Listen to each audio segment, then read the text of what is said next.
Welcome to AI Book Highlights. Hello. Today we're taking a look at a real classic, Napoleon Hill's Think and Grow Rich. Right. And specifically, we want to see how its core ideas hold up. Maybe even how they become more relevant in our world today, with AI changing things so fast. Absolutely.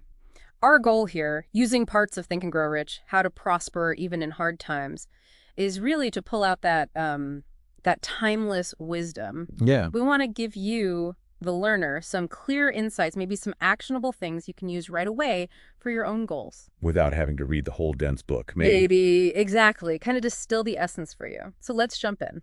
All right, so first up, let's unpack this idea Hill hammers home, the power of definite desire. He says, just wishing for stuff, it's not enough, not even close. He talks about a burning desire, something that, takes over your thinking. It becomes an obsession, he says. And what's really useful, I think, is that he doesn't just leave it there. He gives us 6 very definite practical steps. Right, the 6 steps to actually transmute that desire into money. Precisely. Transmute desire into its financial equivalent. And they are very concrete. Okay, walk us through them, maybe. Sure.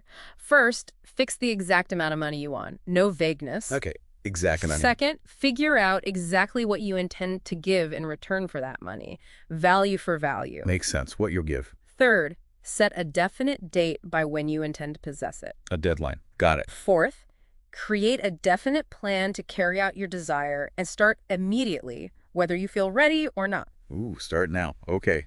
Plan and act. Fifth, write it all down. No. Clear, concise statement, the amount, the date, what you'll give, the plan. Write it down. Tangible. And sixth, read that written statement aloud twice a day, morning and night. And as you read, you need to see, feel, and believe you already have the money. Wow. That last one sounds intense. It's about visualization and belief.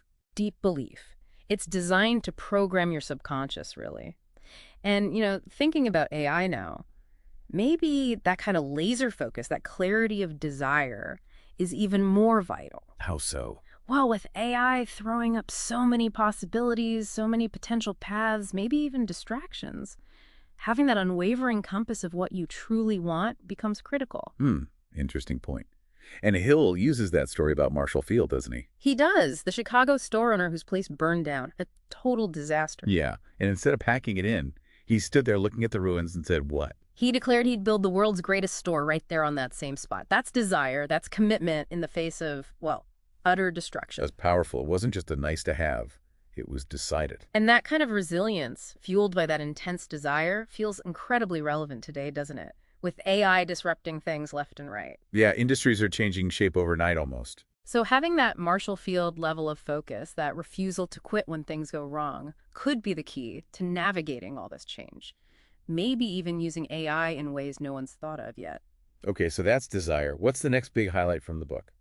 The Mastermind principle. Ah, the Mastermind. Sounds a bit mysterious. It does, but it's actually quite practical. Hill's talking about deliberately creating an alliance.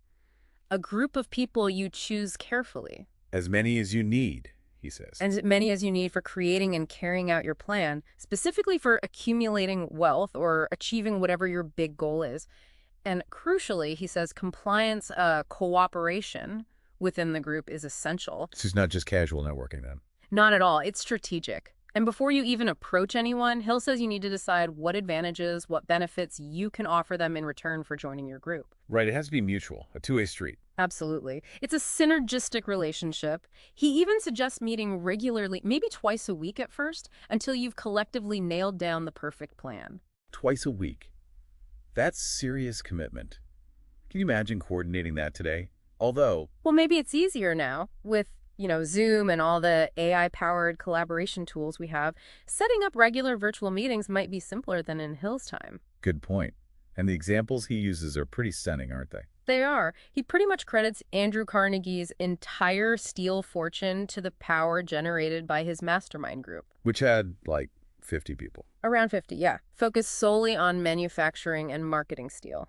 And he also points to Henry Ford. What about Ford? He notes that Ford's progress really seemed to accelerate after he became close friends with guys like Thomas Edison, Harvey Firestone, John Burroughs, Luther Burbank. Wow, that's quite a group. Innovators, industrialists, naturalists. Different fields, but powerful minds exchanging ideas. It underscores that value of diverse perspectives coming together around a common or at least complementary goals. So for today, in the AI age, maybe the takeaway is that building your own mastermind group is still critical. I'd say even more so. No one can be an expert in everything, especially now. Imagine a group with, say, an AI specialist, a marketing guru, someone with deep industry knowledge. All working together on a project. That could be incredibly powerful. Definitely a potent strategy. Okay, moving on. What's our third highlight? This one's about the importance of specialized knowledge and crucially organized planning. Specialized knowledge, so not just knowing random facts. Exactly. Hill makes this really interesting distinction. He says an educated person isn't necessarily someone stuffed with general knowledge. Okay, then what are they? An educated person is someone who knows how to acquire the knowledge they need for a specific purpose and how to organize that knowledge into a definite plan of action without, infringing on others' rights. The ability to get and use knowledge. He uses Henry Ford again here, right? That famous courtroom story. Yes, Yeah. where he was being called ignorant by a lawyer because he didn't know basic historical facts offhand. And what did Ford do? He basically said, why should I clutter my mind with that stuff when I have people on my staff who can get me any information I need within minutes? Pointing to a row of buttons on his desk. Classic. It perfectly illustrates Hill's point. It's not about having all the answers in your head. It's about knowing how to access and apply the expertise you need. Which feels super relevant today with, Google and AI assistants at our fingertips. Absolutely. Information is everywhere. The skill is knowing what's relevant, what's specialized knowledge for your purpose, and then having a plan to use it. Hill is adamant. Knowledge alone isn't power. It only becomes power when organized into definite plans and directed towards a definite end. And plans. They don't always work out first time, do they? Rarely. And Hill tackles this head on. He says temporary defeat is just that, temporary. It's a signal that your plans aren't sound. So you don't give up. Never. You rebuild your plans, you try again. He has that famous quote, a quitter never wins and a winner never quits. That's the mindset. It is. And he gives a concrete example, too, mentioning a merchandising specialist who could craft these amazing briefs for marketing personal services. Showing how specialized knowledge plus good planning leads directly to income. Exactly. And today, that specialist might be using AI tools for market analysis, for crafting pitches, amplifying their specialized knowledge even further. So AI is a tool, but the principle, specialized knowledge plus organized planning, remains fundamental. Precisely. All right, our fourth highlight takes us into slightly more ethereal territory, creative imagination, and the sixth sense. Yes, this is where Hill touches on intuition and breakthrough ideas. He defines creative imagination as the faculty where we receive hunches, inspirations, where genuinely new ideas are born. As opposed to just rearranging old ideas? Right. He differentiates it from what he calls synthetic imagination, which works with existing concepts. Creative imagination is about tapping into something new. And the sixth sense. Yeah, what's that? He describes it as a part of the subconscious mind, closely linked to creative imagination. It's like the receiving set for these breakthrough ideas and plans. But he says understanding it fully only comes through developing your inner mind. Sounds a bit out there, maybe. But he provides examples again. He does. Dr. Elmer R. Gates, an inventor. Hill says Gates generated over 200 patents by deliberately cultivating and using this creative faculty. How did he do that? He apparently had a soundproof lab where he'd sit in the dark and essentially wait for ideas to come regarding problems he was focused on. He even did this for major corporations. Wow, just sitting for ideas. And Edison, too. Hill mentions Edison relied on both types of imagination, synthetic for combining known principles, but also the creative faculty for those real leaps, those flashes of insight. So how does this fit in with AI? AI is all about logic and data, right? Largely, yes. AI is fantastic at synthesis, at analyzing vast amounts of existing data, finding patterns, even generating novel combinations. But that initial spark, that truly new concept that comes seemingly out of nowhere, That's the human element, the creative imagination. that seems to be what Hill is pointing to. And maybe, in a world increasingly driven by algorithms, learning to consciously cultivate our unique creative intuition, that sixth sense becomes even more valuable. So it's not AI or human creativity, but maybe using AI to augment our own imaginative leaps. I think that's a great way to look at it. AI handles the heavy lifting on data, freeing us up perhaps to engage more with that intuitive, creative part of ourselves.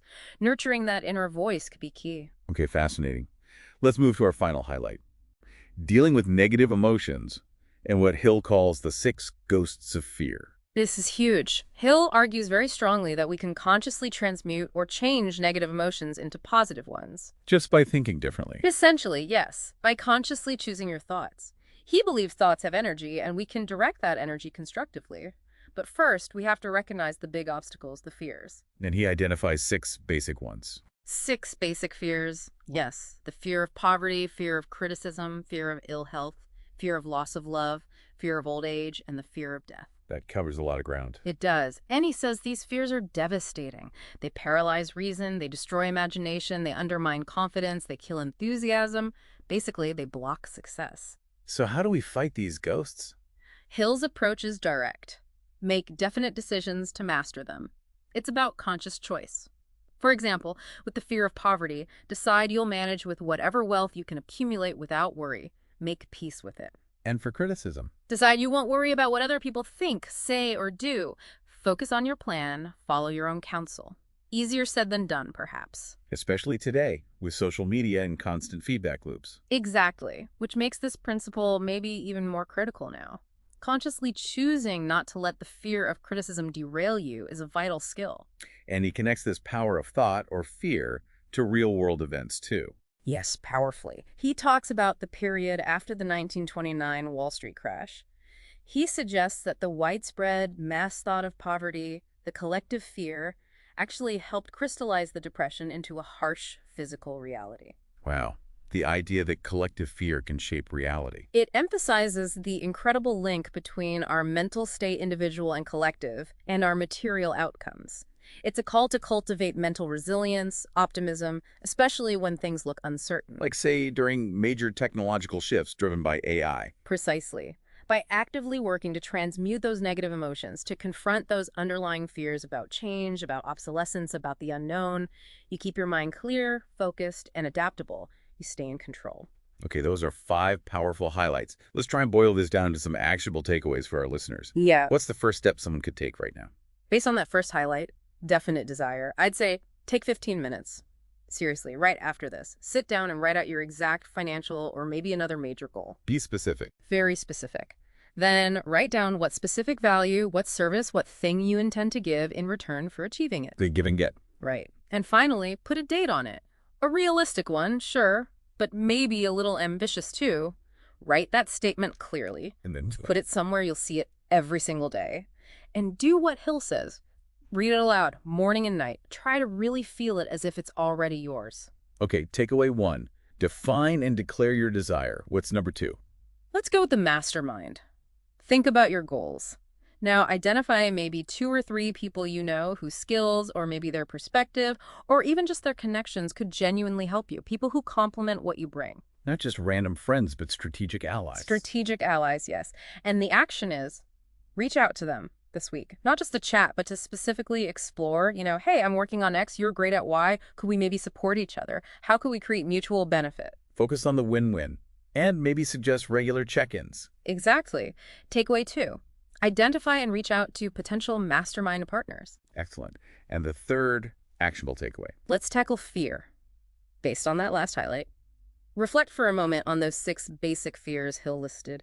Poverty, criticism, ill health, loss of love, old age, death. Which one resonates most strongly with you right now? Which one feels like it's holding you back the most? Identify your biggest ghost. Right. And then make a conscious decision today about one specific small action you will take this coming week to directly challenge that fear. Don't just think about it. Decide on an action. So if it's fear of criticism about a project, maybe the action is sharing a small part of it with one trusted person. Perfect example. Takeaway 3. Identify your primary fear and decide on one concrete action to confront it this week. Great. Define desire, find allies, confront fear. Those feel very doable. They draw directly from Hill's core ideas, applying that enduring wisdom to, whatever challenges and opportunities we face today, including navigating the age of AI. Absolutely. These principles really do offer a powerful framework. They do. It's about mindset, planning, collaboration, creativity, and emotional resilience. Timeless stuff. So, if these insights have sparked your interest, and you want to go deeper into Napoleon Hill's full philosophy, We definitely encourage you to get the book Think and Grow Rich. It's a classic for a reason. we'll put a link to it right there in the description below for easy access. Thank you so much for joining us on AI Book Highlights. Yes, thank you. We hope this exploration has given you some valuable knowledge and maybe more importantly, some practical steps to really fuel your own journey.